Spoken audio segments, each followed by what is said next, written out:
There are terrible creatures in the Great Smokies you don't want to know about. By horror writer 1717. How much further is it?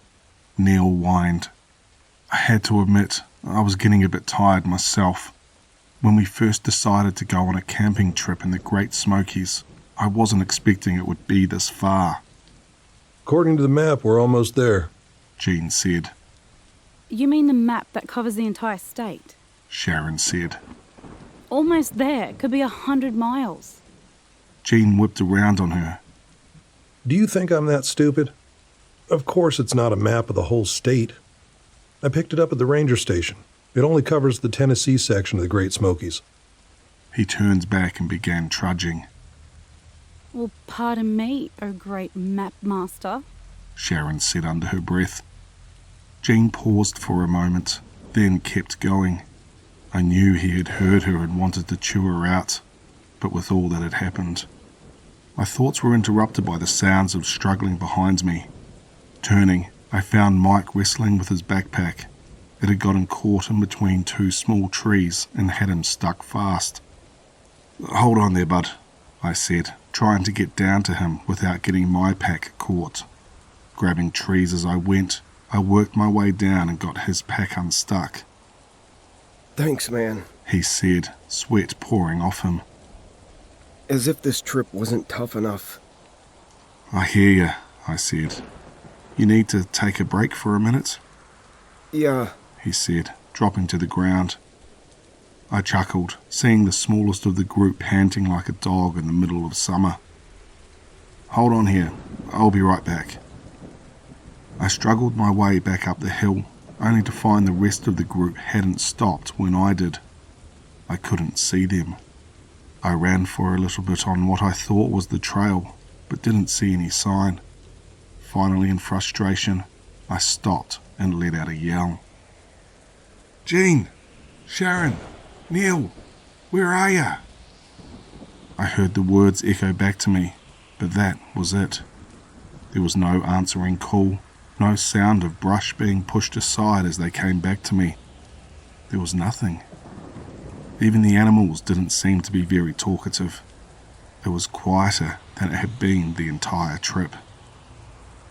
Part of that was surely the lack of Neil whining and Sharon and Jean being at each other's throats.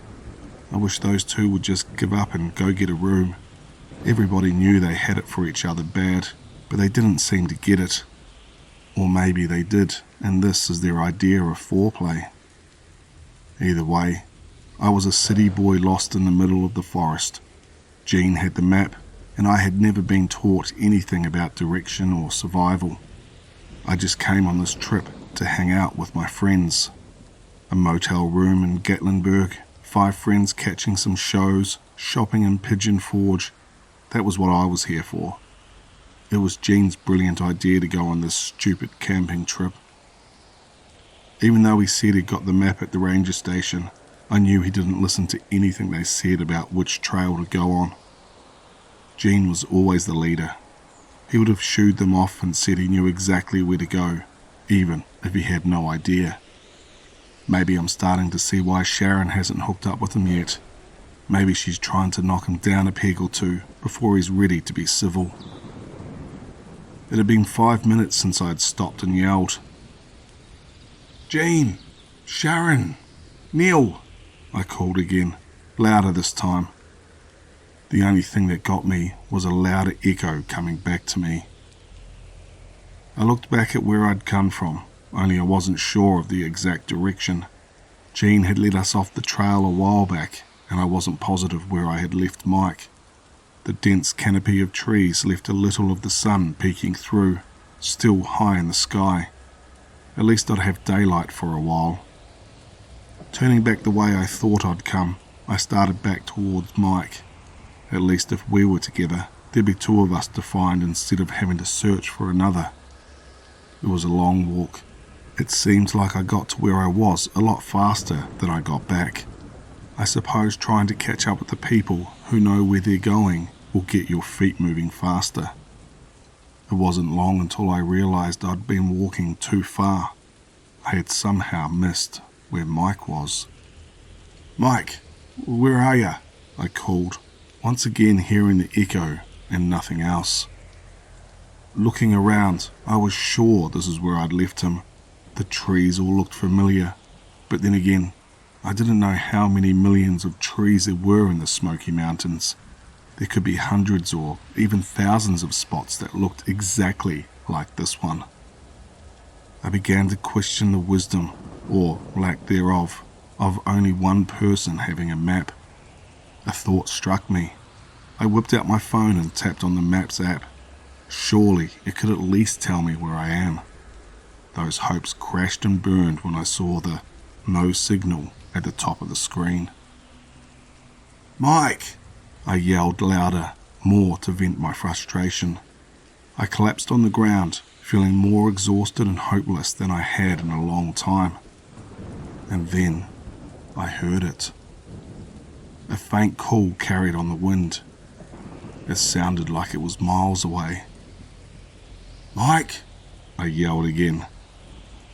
I sat and listened, which was easy since the animals weren't making any noise. Again, I heard the return call. I hopped up like a dog who had heard its master's whistle.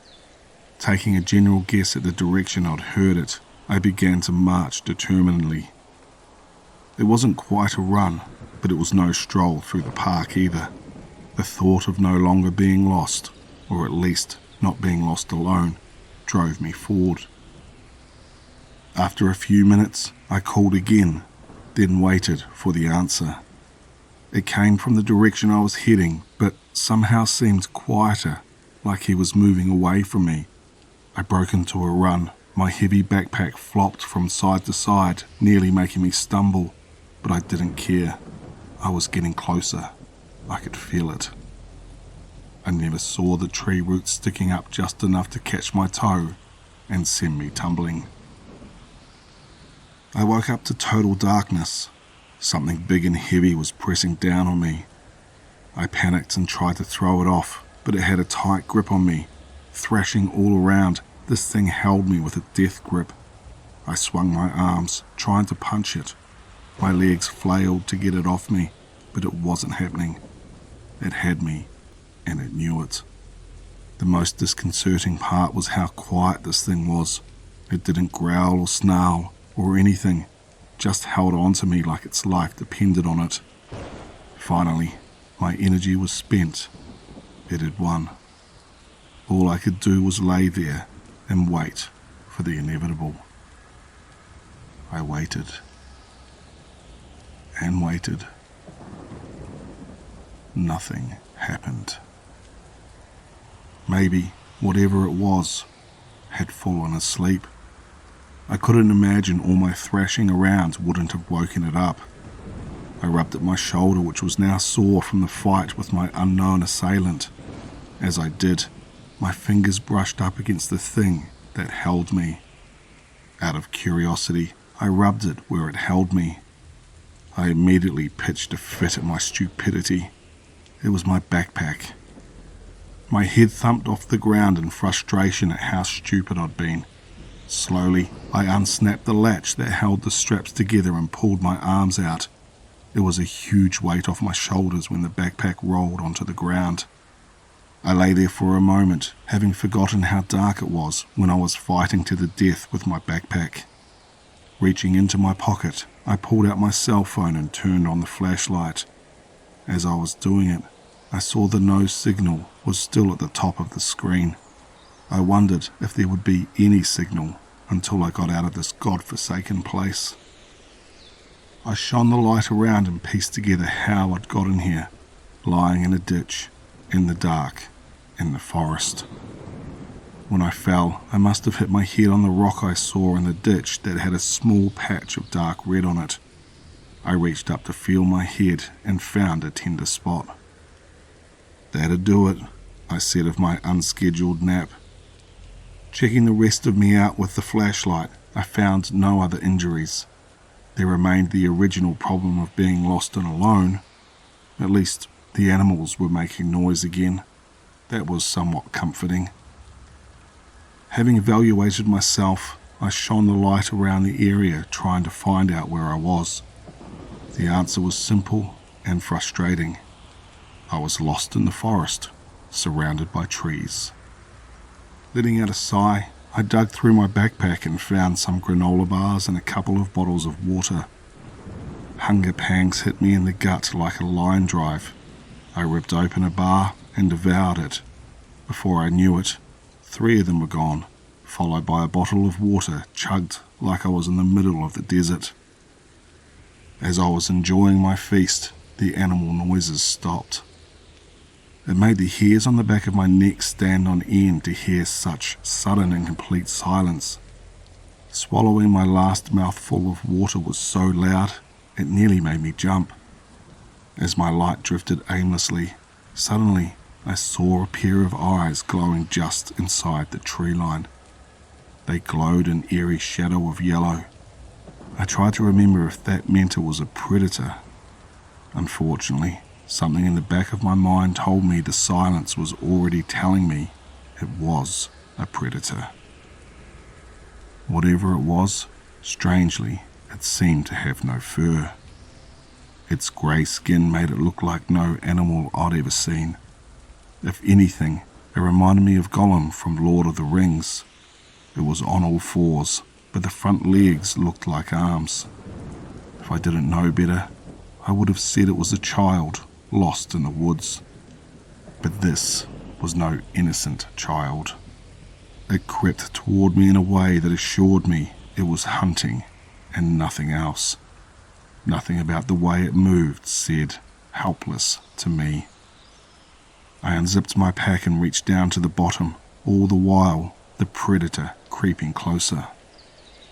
"Come on," I said through gritted teeth, knowing it was down here as I moved things from one side of the pack to the other. It was getting worrisomely close now. One good leap, and it would be within striking distance. I went for broke and dumped out the contents of the pack, hearing a loud thump hit the ground. I flashed around with my light and found what I'd been looking for. My Glock. I grabbed it and pointed at where the predator had been, fully expecting it to be right in my face. But it was gone. Whipping all around, I searched with the light, gun trained on whatever I saw, hoping to catch a glimpse before it was too late. After a quick scan, I slowly panned around in a circle, searching more diligently for the creature, but there was nothing. Wanting to breathe a sigh of relief, but knowing it could easily be hiding behind any tree, I started picking up my belongings and stuffing them back into the backpack. As I did, the animals began making noise again. It was somewhat comforting to think that thing had left the area, but I didn't trust it. Once my backpack was repacked, I sat down and leaned on it like a pillow, with my back to the edge of the ditch and my phone's flashlight shining toward the trees. My gun sat on my lap, ready for some quick action. It wasn't long until my eyes betrayed me, slowly closing, causing me to shake myself awake. Over and over, this played out, with me struggling harder to stay awake than when I was sitting in church. My phone told me it was after 4 in the morning. The sun would be coming up in a couple of hours. Then I could continue my search for my friends. My phone also told me it only had 23% battery left. I held a major debate in my head. Keep the light on and lose the ability to use my phone if and when I get a signal, or turn the light off and save my battery, leaving me at the mercy of that creature. It was an impossible choice, until I remembered. The animals in the woods were making noises. They were silent when the creature was around. My only question was, do they shut up just for that creature, or for all large predators? For the life of me, I couldn't remember. I took one last look around before powering off my phone. Leaning against the pack, my fight to stay alert continued. Each time my eyes snapped open, the sky was a lighter shade of grey. Soon, I could see vague outlines of trees looming over me. not frightening or disconcerting at all. At last, I lost the battle and fell into a deep, blissful sleep. I woke to the feeling of sandpaper on my face. Opening my eyes and seeing a deer licking my cheek made me nearly lose my mind. I jumped back, slipping off my pack and falling against the dirt in the ditch. The deer lost its mind as well. It jumped up and galloped away like a herd of hunters were hot on its heels. Once my heart was beating at a regular rate, I looked around at the brightly lit forest. It was late morning and I was still alive. The creature had not come back to kill me in my sleep. I took that as a good sign. Standing and stretching, I tried to figure out how I was getting out of there, let alone how would I find my friends. Shouting was out of the question now. I was sure that creature would see it as a sign of weakness and come running like someone had rung the dinner bell. But how would I find which way I was going before I fell into the ditch? As I stood there and looked back at the trail, I saw the branch sticking up that had caused this whole debacle. I drew an invisible line from where I was standing to the branch. I then followed the line through me and extended it past me towards where I was heading. Looking up to the mountain looming above the trees, I tried to find a landmark to head towards. There was a huge rock that jutted out from the mountain with no trees around it. That was my focal point. I would use that as my compass. Speaking of compasses, I looked to the right and saw the sun rising into the late morning sky. With the sun in the east, I turned back towards my rock and calculated that it was more or less to the north. Having figured out where I was going, I kicked my feet into gear and started getting there. It was a no-brainer that my friends would be worried sick. They were probably already back at the motel, making all kinds of calls and organising a search party. I chuckled at my joke. I knew they were as helpless as I was in the woods. Gene pretended to know what he was doing, but truth be told, he was the worst of the group, mostly because he was too stubborn to listen to anyone else's directions. What if they ran into that creature? The thought froze me in my tracks. That thing looked like it wanted to have me for dinner. Running into the four of them would be like a smorgasbord. I shook the thought away. There was nothing I could do about it anyway. But my cheerful skip and my step at having determined a direction was gone. It was replaced by concern for my friends.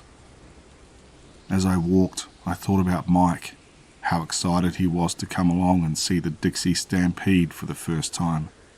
About Sharon and Jean, what a horrible couple they would make, and how they fought all the time now when they were just friends. Or were they? I'd seen them sneaking little looks at each other when the group was together. Could the whole thing be a ruse? Could they be a couple already and trying to keep it a secret? And then there was Neil. I had no idea why I was friends with Neil. He was one of those people who just started tagging along one day. Before you knew it, they were part of the group. Neil was always competing with Gene to lead the group, but he went about it a different way. He would whine and complain until he got his way. Not all the time, but whenever there was something he felt strongly about. Neil didn't want to come on this trip, and honestly, I think we all would have been happier if he hadn't. Being alone with my thoughts had me making good time toward my destination. The forest wasn't as dense here, and it was slightly downhill. Good walking conditions. The walk was going so well that I nearly started whistling. I squashed that real quick. I didn't need any additional noise for the creature to track.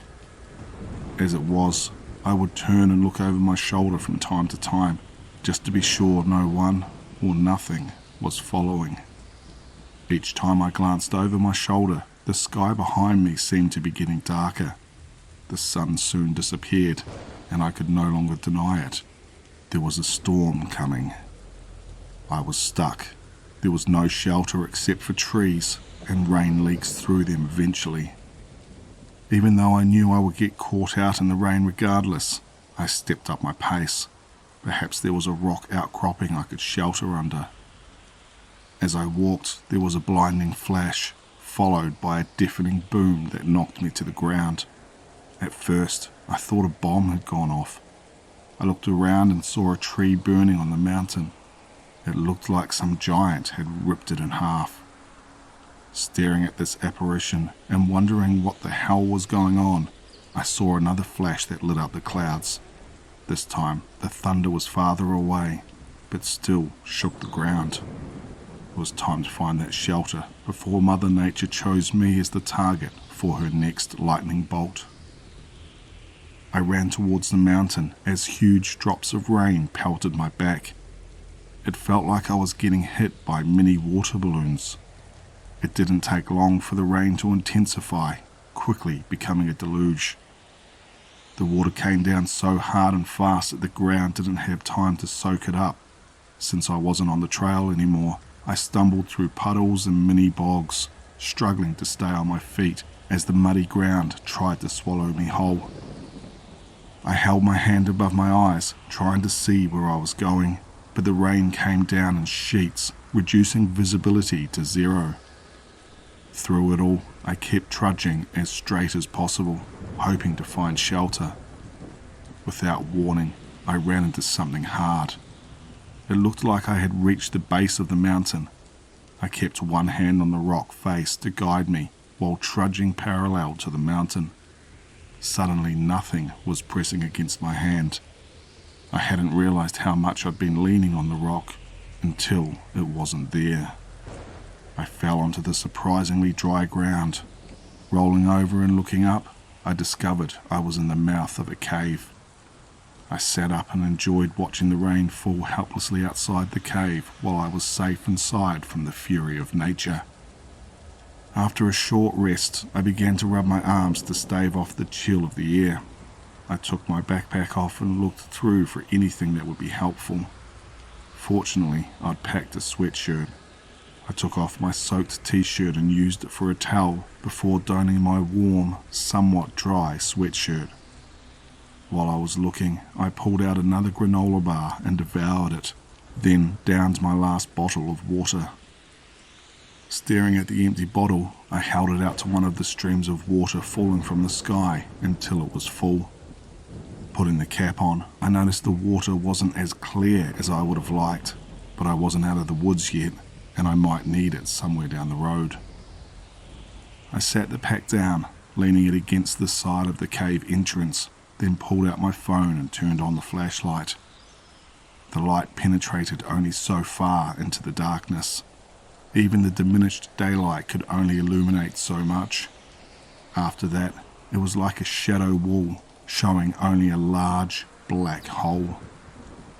I stared into the inky blackness before I remembered and felt for the gun in my back waistband. I pulled it out and checked it, then dried it off and stuck it back in my waistband.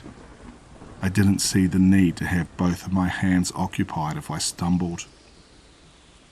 I explored the first few feet of the cave, finding nothing spectacular, and was about to come back to my pack and sit out the rainstorm when I smelled something. It was faint at first, drawing me several steps further inside the cave before I could be sure. My mind had to be playing tricks on me because I swore I could smell a barbecue. My curiosity and growling stomach overrode common sense and drove me deeper into the cave.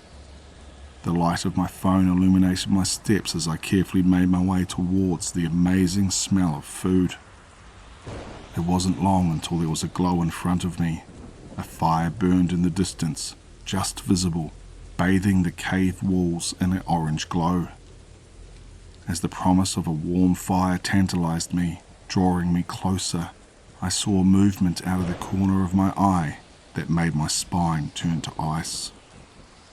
Coming from the far side of the fire was the creature that had stalked me the night before. At least, it looked like the same creature. The eyes shone yellow in the fire's light. It walked on all fours and struck an amazing resemblance to Gollum from Lord of the Rings. I closed my light and threw myself behind a rock that seemed big enough to conceal me. Straight ahead of me was the pinprick of light that was the cave mouth and the outside beyond it. Even if I wanted to, the creature would see me and hunt me down if I tried to escape while it was within sight. Daring to sneak a peek, I leaned around the rock to see if it was still there. What I saw horrified me. The creature was tending to the fire, seemingly oblivious to my presence. It checked the pieces of meat that lay across hot rocks beside the fire. He then took a few off and set them aside. Then he walked toward the left wall and disappeared. I leaned out a little further to find out what he was up to, and I wished I wouldn't have.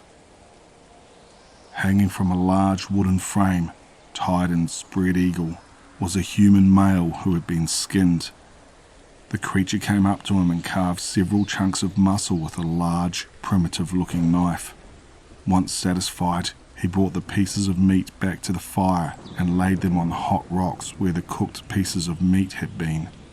He then took the pieces and disappeared into a hole in the wall. I threw myself behind the rock, breathing hard at the realization. Oh my God, that thing killed someone and it's eating him. My stomach lurched at the thought. It took all I had to keep from vomiting on the spot, but I knew how loud I could get when I puked, and I had no desire to let that thing know I was here. I peeked around the corner again and didn't see it. My eyes were drawn to the dead body hanging there. For the first time, I noticed there was another body strung up beside him. It was another naked male, but it hadn't been skinned yet. 2 more bodies hung beside that one male, 1 female, both naked. Realization hit me like a sledgehammer as I realized the naked woman was Sharon. Looking again, I saw the men were Neil and Mike. No, I said, abandoning any semblance of subtlety and charging over to see my friends. When I got there and stood face to face with them, hot tears rolled down my cheeks. Their eyes were closed and none of them moved a muscle. I went to them one by one and felt for a pulse, just to be sure. I came to the one who had been skinned first. He had no pulse. My only guess was it was Jean.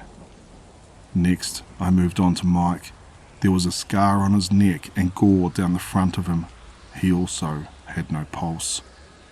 Neil was the same way, scar on his neck and no pulse. As I got to Sharon, I noticed something about her chest. It was moving. She didn't have a scar on her neck. I reached up to take her pulse and her eyes shot open. Instantly, she began to scream.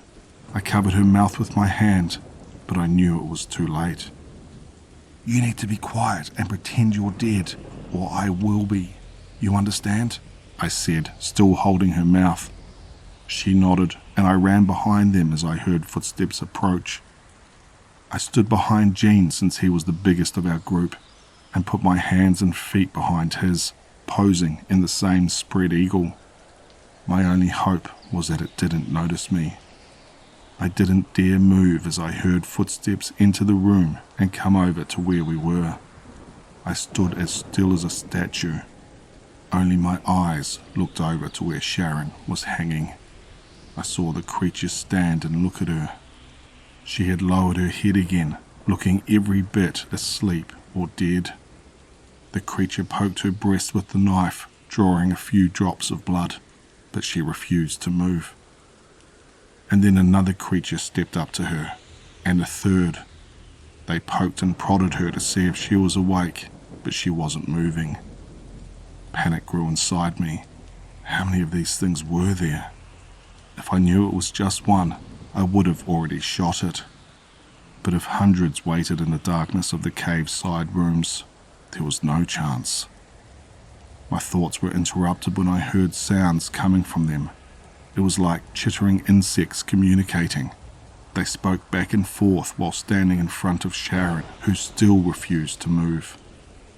As the argument became heated, I noticed one of the creatures looking in my direction. The longer I watched, the more I realized it wasn't looking in my direction.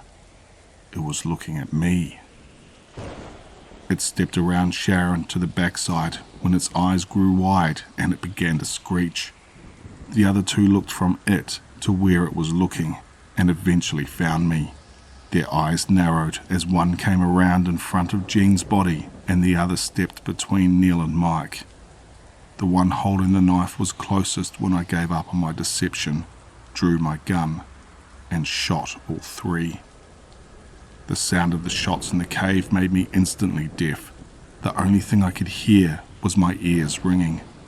I grabbed the knife off the ground and cut Sharon down. She collapsed like a bag of rocks. "We should go," I said. What? She said. "We should..." "Never mind," I said, picking her up and carrying her over my shoulders like a fireman. I struggled to carry her and hold the gun. She kept slipping off my shoulder and I would have to grab her to keep her on. The thing was, I was grabbing her naked behind every time. It wasn't like I had a choice or was enjoying it. If I didn't, she would fall off. As I ran, legs already starting to tremble, I felt a rock fly past my chest. I looked back and there were many more of the creatures running after us. I didn't have time to stop and aim, but I pointed towards the closest one and squeezed off a shot. By some miracle, the creature fell. I didn't know if I'd hit it or the sound of the gun frightened it, causing it to fall. I had no chance to celebrate as the first rock hit me in the back of the head, nearly causing me to stumble, which would have been fatal. Instead, I pointed and fired another shot, hearing a most satisfying scream. The cave grew brighter as the mouth grew closer. Then suddenly, we were out. It wasn't a cause for celebration though. I glanced back to see a horde of creatures following us out of the cave as well. So close, and yet so far. My legs weren't going to last much longer carrying her. I needed a break, and I needed it soon. I didn't think they would stop if I turned around and called a time out. To punctuate that point, another rock hit me, this time on the back. I pointed and fired again in response, disappointed not to hear another scream. Finally, the inevitable moment came. I tripped. Sharon and I went head over heels in a tangled heap. By some miracle, I managed to hold on to my gun. I tried to jump up, but ended up falling to the side, still aiming and shooting another creature. They tried to get around us, but I shot two more. Scrambling to my feet, I was able to aim much better and shoot another. They still greatly outnumbered us. There were too many of them to count. I aimed at groups, hoping to get more than one kill at a time. They still tried to flank us, and I shot them as they did. But the inevitable moment finally came. My slide locked back. I instantly released it, just in case any of them knew what it meant. I continued to aim at them in a threatening way, and they held their distance, not wanting to be next shot. But they had encircled us, and were closing in. I looked at Sharon to say goodbye, but she wasn't looking at me. She had my phone and was doing something with it, hopefully calling for help, even though I knew no help would get here in time to save us. Staring into the nightmare faces of these bloodthirsty cannibals, I prayed a prayer of utter desperation. The first one was within reach, when suddenly the most piercing sound came from behind me. Looking back, I saw Sharon holding my phone up with one hand and her ear with the other. I held my ears as well. The creatures tried to cover their ears but screamed in agony at the sound. As a group, they ran back to the cave, holding their ears as they went. I couldn't believe it. Turning to Sharon as she shut the alarm off, I smiled. "Well, aren't you clever?" I said. Not clever enough. She said, looking at her naked body. You think I could borrow your sweatshirt? I chuckled as I took it off and gave it to her. "We should find a road and get out of here before they decide to come back," I said. As we walked, she explained what had happened, how the creatures had surrounded them, how they thought Mike and I had already been captured. The funny thing was, Gene never gave up hope. She said. He kept telling us to hold on, that you would find us, even when... Don't tell me he was alive when they... She slowly nodded. I can still hear his screams. She said with a haunted look. I don't think I'll ever forget that. I can't imagine. But even after they took his face, he still told us to not give up hope. Amazing. After walking a long time, constantly looking back every few minutes, we came to the greatest sight either of us could imagine. A road. Within an hour, a ranger came by and rescued us. It was the longest hour of our lives, keeping watch for cannibalistic creatures to jump out at us at the last second and drag us back to the cave. Our friends were never found. The ranger told us we were lucky to make it out alive. Many hikers go missing in the forest and are never seen again. I know Sharon and I never want to see another forest unless we pass by it on a highway.